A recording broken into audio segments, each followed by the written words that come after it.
Hello friends, मैं हूं अजीज। आप देख रहे हैं मूवी स्टॉक चैनल, जिस पर आज मैं बात करने वाला हूं फाइनली इस साल की मेरी मच अवेटेड फिल्म, जो कि यहाँ क्रिस्टोफर नोलन की डायरेक्ट की गई है और उसका नाम है ओपनहाइमर। जिस फिल्म की अगर कहानी की बात की जाए तो हिस्ट्री के लेसन में उसकी सारी की सारी डिटेल भरी पड़ी है। इसके अलावा इस फिल्म को नॉवेल की अडेप्टेशन भी बताई जाती है, जो कि मैंने नहीं पढ़ी, इसलिए उसे स्किप कर सिर्फ और सिर्फ नोलन के इस वर्क की बात की जाए तो यहाँ पर राइटिंग का पूरा क्रेडिट क्रिस्टोफर नोलन को जाता है, जिन्होंने इस बार अपने भाई की मदद न लेते हुए इस प्रोजेक्ट को एक हिसाब से पर्सनल बना लिया। और हाँ, हो भी क्यों ना, क्योंकि पिछले स्टूडियो यानी कि वार्नर ब्रदर्स के साथ जो उनकी अनबन हुई थी, उसके चलते उन्हें अब नया स्टूडियो जो कि यूनिवर्स मिला है, जिसे हम यूनिवर्सल पिक्चर्स मोशंस के नाम से जानते हैं। तो उन्होंने क्रिस्टोफर नोलन की सारी शर्तों को मानते हुए इस फिल्म को उन्हें डायरेक्ट करने के लिए दिया है, वो भी एक अच्छे खासे बजट के साथ, जो कि अराउंड 100 मिलियन का बताया जा रहा है। बाकी अगर इसमें प्रमोशन को ऐड कर दिया जाए तो शायद ये फिल्म 150 मिलियन तक पहुंच सकती है, जिन सब के बारे में मैं बाद में भी बात करूंगा। लेकिन अब उन सब से हटकर बात की जाए फिल्म की कहानी की, तो फिल्म की कहानी टाइटल में ही ओपनहाइमर के नाम के साथ साथ इंसानों के ही बनाए गए एक ऐसे फ्यूचर को भी बताती है, जिसमें जे रॉबर्ट ओपनहाइमर ने एक शक्ति जो कि भगवान की थी, उसे लेकर सीधे इंसानों के हाथ में दे दी। जी हाँ, मैं बात कर रहा हूँ एटॉमिक एनर्जी यानी कि एटॉमिक बॉम्ब की, जिसे हम न्यूक्लियर के नाम से भी जानते हैं, और उसके होने वाले इफेक्ट के बारे में भी हमें पता है, जिनकी बिहाइंड द स्टोरी हमें ये फिल्म बताती है। यानी कि दो पेस्ट में इस फिल्म का जो ब्लैक एंड व्हाइट से लेकर कलर के जो रेशियो है, वो पास्ट प्रेजेंट के साथ साथ फिल्म के लीड और हाँ उन्हीं पर फोकस करते हुए काफी अच्छी स्टोरी टेलिंग पूरे 3 घंटे तक दिखाती है। यानी कि ये फिल्म आपका अच्छा खासा टाइम लेगी, जिसमें अब आपको ये डिसाइड करना है कि आप सिर्फ क्रिस्टोफर नोलन के ही नाम पर इस 3 घंटे की फिल्म को थिएटर में देखने जाओगे भी या नहीं। इसके अलावा न्यूक्लियर के जो एक्सप्लोजन का इस फिल्म ने जो लोगों से वादा किया है, उस बारे में तो मैं आपको बिल्कुल भी नहीं बताऊंगा कि उसे बिना सीजी और कैमरे में किस तरीके से कैद कर हमें स्क्रीन पर दिखाया जा रहा है। लेकिन अब इस खेल में ओपनहाइमर यानी कि वो साइंटिस्ट जो अपने इस एक्सपेरिमेंट को लेकर बहुत ही ज्यादा एक्साइटेड था, जो हाँ डेफिनेटली इस बात को भूल गया कि इसके आफ्टर इफेक्ट इंसानों पर कैसे पड़ेगी और उसकी लाइफ इससे कैसे बदलेगी। और फिर वही जो ब्लैक एंड व्हाइट का जो सिनेरियो हमें दिखाया जाता है, उसमें कोर्ट केसेस के साथ साथ कैरेक्टर्स को भी एक्सप्लोर किया जाता है, जो कि ये पूरी फिल्म करती है, लेकिन हाँ पूरी तरीके से नोलन के स्टाइल में। कैसे, तो चलिए बढ़ते हैं अब उन सारी की सारी डिटेल्स पर, लेकिन एक इंट्रो के बाद, जिसके पहले बनेगी मेरी छोटी मोटी सी रिक्वेस्ट, जो की है इस चैनल को सब्सक्राइब, वीडियो को लाइक और शेयर करने की भी। सो फ्रेंड्स, तो फिल्म के बारे में जो कुछ भी मैंने आपको इंट्रो के पहले बताया था, उन सब से हटकर अब आपके मैं सीधे सवाल का जवाब दूं, वो भी हाँ बिना घुमाए फिराए। तो अगर आप मास ऑडियंस हो और जबरदस्ती के नोलन के फैन बनना चाहते हो, तो ये फिल्म अनफॉर्चुनेट आपके लिए बिल्कुल भी नहीं है, लिटरली नहीं है। जिसे देखते वक्त आप सिर्फ बोर नहीं बल्कि बहुत बहुत ज्यादा बोर होगे। और अगर उनके रीजन को एक्सप्लोर करूँ तो ये पूरी फिल्म हैवी डायलॉग पर बेस है, जिसकी प्रिपरेशन में हमें सिर्फ फिल्म की हिस्ट्री नहीं बल्कि थोड़ी बहुत साइंस के नॉलेज को भी लेकर जाना होगा, क्योंकि हिस्ट्री के लेसन के साथ साथ ये फिल्म हमारे साइंस के नॉलेज का भी टेस्ट लेती है, जिसमें मैं बिल्कुल भी अच्छा नहीं हूँ, बाकी आपका मुझे पता नहीं। यानी अगर ये सारी चीज आप अपने दिमाग में बिठा लोगे, तो ही आप इस फिल्म के साथ जाकर अच्छी तरीके से खुद को कनेक्ट कर पाओगे और ये समझ पाओगे कि नोलन ने इस बार हमें ड्रंकन और टेनेट के बाद क्या बनाकर दिया है। क्योंकि अगर देखा जाए तो उन दोनों फिल्म के मामले में ये फिल्म काफी ज्यादा टॉप करती है मेरी नजर में, और हाँ उन ऑडियंस की भी जो सिनेमा के भूखे है, या फिर कहूँ रियल सिनेमा के भूखे है। क्योंकि इस तरीके के बजट को लेकर अगर नोलन के अलावा कोई और डायरेक्टर स्टूडियोज को उनका विजन सुनाएगा, तो स्टूडियो बोलेगा कि कम पैसे में बनाना है तो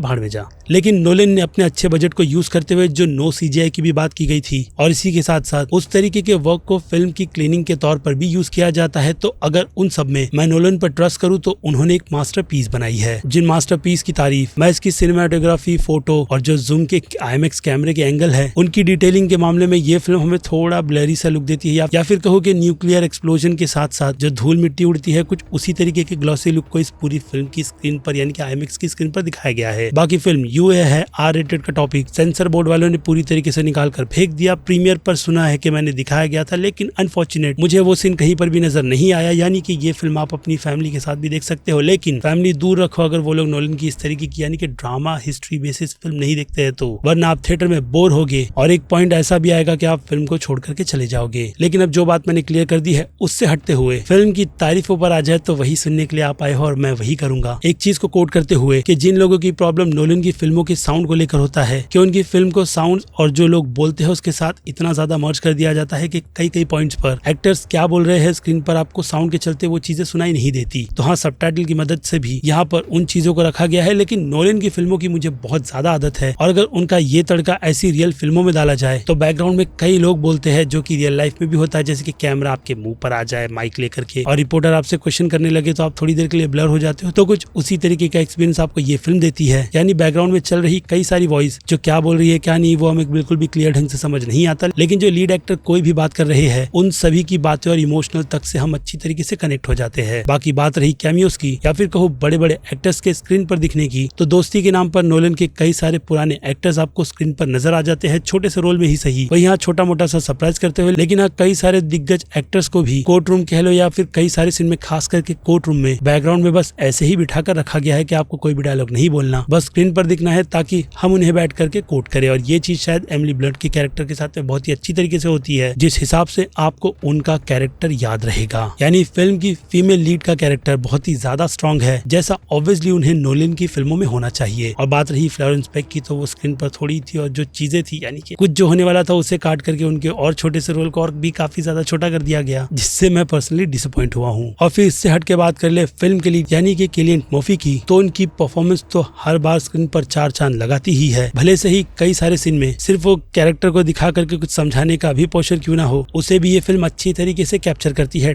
थैंक्स टू क्रिस्टोफर नोलन। लेकिन अगर बात की जाए मेरे फेवरेट एक्टर की, तो वो रॉबर्ट डॉनी जूनियर है, जिनकी परफॉर्मेंस और रोल फिल्म में उतना ज्यादा नहीं होगा, लेकिन फिर भी इम्पैक्ट इतना ज्यादा ह्यूज था कि हमें उनके कैरेक्टर से प्यार हो जाएगा, जिसमें मैं उन्हें इसी तरीके की परफॉर्मेंस करता हुआ देखना चाहता हूँ, जो कि ऑब्वियसली मैंने कई साल बाद देखी है। क्योंकि यहाँ पर रॉबर्ट डॉनी जूनियर ने आयरन मैन यानी कि टोनी स्टार्क के रोल से निकलते हुए खुद को एक एक्टर के रोल में ढाला है, जो कि अगेन आपको स्क्रीन पर देख करके पता चल जाएगा। क्योंकि जैसे कि मैंने कहा, स्क्रीन पर हर एक एक्टर अपना 100% देते हुए भले से ही थोड़ा ही रोल क्यों ना हो बिल्कुल भी डिसअपॉइंट नहीं करता। तो ऐसे में दो नाम मैट डेमन और जॉश हार्टनी का भी बनता है, बाकी के एक्टर्स को आप फिल्म में देख लेना समझ जाओगे। और फिर अब बड़े क्रिस्टोफर नोलन पर, तो क्रिस्टोफर नोलन की सिनेमेटोग्राफी से लेकर डायरेक्शन काफी ज्यादा ओपी लेवल का तो है ही, जिन्होंने इस पूरे इवेंट को अपने इस कैमरे यानी कि 3 घंटे के रन टाइम में डालकर हमें टाइमलाइन के मामले में जो थोड़ा बहुत कंफ्यूज किया है, तो वही ऐसा ही काम फिल्म के कॉस्ट्यूम डिजाइनर से लेकर सेट डिजाइनर ने भी किया है, जो इस पूरे टाइम पीरियड को उसी टाइम पीरियड में ले गए हैं जिस टाइम पीरियड की भी ये फिल्म है। तो उन सब से काफी ज्यादा ऊपर उठते हुए बात कर लेते हैं इस फिल्म के बीजीएम की, जो कि हाँ डेफिनेटली करनी बनती भी है। क्योंकि देखा जाए तो नोलन के साथ लुडविन का ये दूसरा प्रोजेक्ट है, जिसमें इस बार उन्हें बीजीएम के नाम पर जो कॉन्सेप्ट दिया गया है उस पर उन्होंने जो कई सारी शांति रखी है, वो हमें न्यूक्लियर एक्सप्लोजन की ही याद दिलाती है, जिसके फटने के बाद का साउंड एक हिसाब से शांति में तब्दील हो जाता है। तो यहाँ पर वैसे सीन आपको कई सारे देखने मिलते हैं। और फिर जब उस केओस की शुरुआत होती है तो बीजीएम उन सभी में बहुत ही अच्छी तरीके से मर्ज हो जाते हैं। भले से ही वो लाउड क्यों ना हो, लेकिन उन सब ने अपना इम्पैक्ट एक एक सीन पर छोड़ा है। और उसके बाद जो रेडिएशन का साउंड हमने इसके टीजर से लेकर ट्रेलर में सुना है, वो तो फिल्म में हमें डराने का ही काम करता है, ठीक है, इस पूरी की पूरी फिल्म की तरह, जो एक हिसाब से बहुत नहीं बल्कि काफी ज्यादा स्कैरी भी है उन लोगों के लिए जो लोग असल मायने में हिस्ट्री से इस तरीके से कनेक्ट हो गए कि असल मायने में इंसान कितना ज्यादा खतरनाक हो सकता है या फिर वो है। लेकिन हाँ, इन सब से मेरा मतलब ये बिल्कुल भी नहीं है कि इस फिल्म में ओपनहाइमर की आपको तारीफ दिखाई जाएगी, बल्कि ये भी बताया जाएगा कि उसकी ये जिज्ञासा और कैसे वो शख्स दुनिया की नजर में बुरा बन जाता है, क्योंकि उसने कुछ काम ही ऐसे किए थे जिसका अगेन ये फिल्म हमें बिहाइंड द सीन सारी की सारी डिटेल देकर के समझाती है। इनफैक्ट देखा जाए तो इस फिल्म को लेकर के बोलने के लिए बहुत नहीं बल्कि काफी कुछ है, जो कि हाँ एक बार देखने पर समझ नहीं आएगा। लेकिन हाँ, ये फिल्म ऐसी भी नहीं कि इसे देखकर आप क्रिस्टोफर नोलन की कंफ्यूज फिल्मों की कैटेगरी में रख दो, क्योंकि इस बार कहानी के नाम पर उनके पास जो पूरी की पूरी इंस्पिरेशन थी वो हिस्ट्री से ही उठाई गई थी। इसलिए वो हिस्ट्री जो आपको भी पता होगी, तो वो किसी भी तरीके की स्पॉइलर बिल्कुल भी नहीं है, क्योंकि कहानी का सारा पोर्शन ब्लैक एंड व्हाइट से हटकर जो पास्ट में कलर पर जाता है, वो हमें ओपनहाइमर की सारी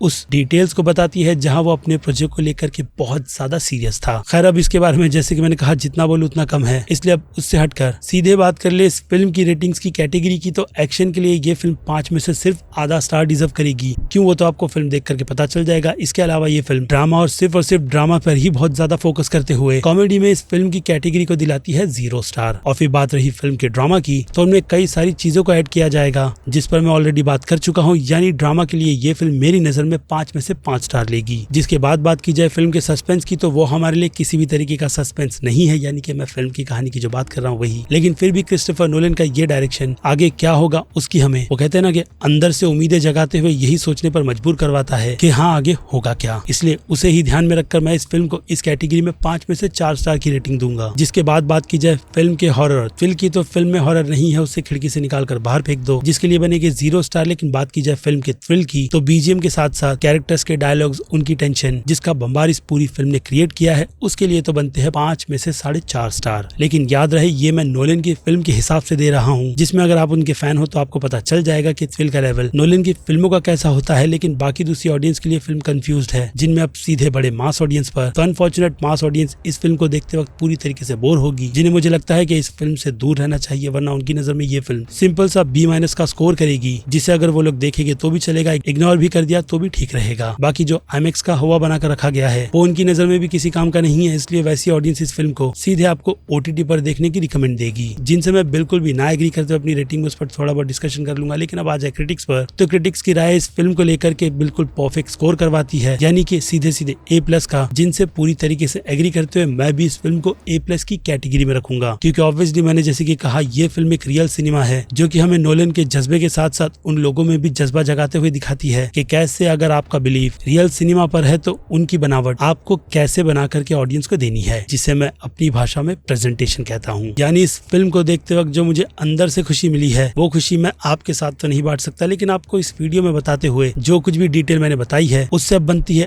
आपकी राय कि आप इस फिल्म को थिएटर में देखना चाहते हो या फिर घर पर बैठकर। जिन सभी की कैटेगरी को बांट करके मैंने अपना ओपिनियन दिया है, इसलिए मैं आपकी राय पूछ रहा हूँ, जिससे अब सीधे हटकर मुझे लगता है इस वीडियो को करना चाहिए यहीं पर खत्म। बाकी डिस्कशन के लिए तो स्कूप कास्ट है ही, इसके अलावा संडे को मेरा लाइव का सेक्शन भी, जो कि मूवी स्टॉक एक्स्ट्रा पर होगा, जहां पर आप भी अपना ओपिनियन सीधे मुझसे कनेक्ट कर उस लाइव में बता सकते हो। तो इन दोनों ही पॉडकास्ट के सेक्शन को बिल्कुल भी ज्वाइन करना मत भूलिएगा। बाकी मैं हूँ Aziz, movie stock channel like share और सब्सक्राइब भूलना मत। मिलूंगा जल्द ही दूसरी किसी वीडियो में। Till then bye.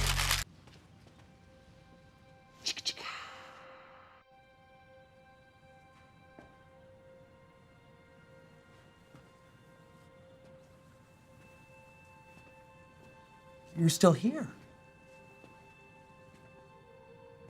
It's over. Go home.